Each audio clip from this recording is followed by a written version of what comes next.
në Zllakuqan.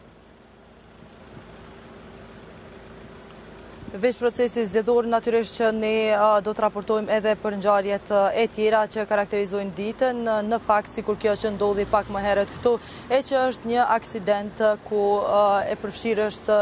një motor, pra dhe një vetur, por që çka dim është se personi i cili ka qenë në vetur nuk është në gjendje të mirë shëndetësore, pra ka lëndime serioze dhe i njëjti fillimisht ka shkuar tek qendra e mjekësisë këtu në Klinë, nga ku më pas është transferuar prapër në spitalin rajonal të Pejës për shkak të lëndimeve dhe serioze që i njëjti ka. Realisht çka patëm mundësi të kuptojmë nga disa dëshmitar okular të rastit është se personi i cili ka qenë gases i veturës që edhe dyshohet që ka shkaktuar aksidentin është larguar menjëherë nga vendi i ngjarjes dhe se policia tashmë janë duke u marrë me hetimet. Kjo mund të vrehet këtu edhe drejt për drejt nga këto pamje që po paraqet tash operatori Amari për juve, nga ku njësitë policore po ashtu edhe hetues janë mbledhur këtu që të mbledhin edhe provat e nevojshme në raport me aksidentin që u regjistrua pak më herët. Çka dim është se tashmë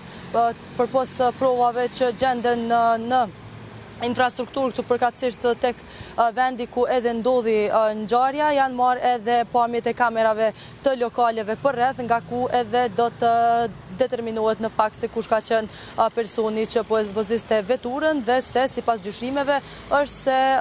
realisht ka qenë mospërshtatja e shpejtësisë ajo që e ka shkaktuar këtë aksident, teksa policia po vazhdon që të merret me çështjen e hetimeve dhe zbardhjen e plotësishme të këtij rasti.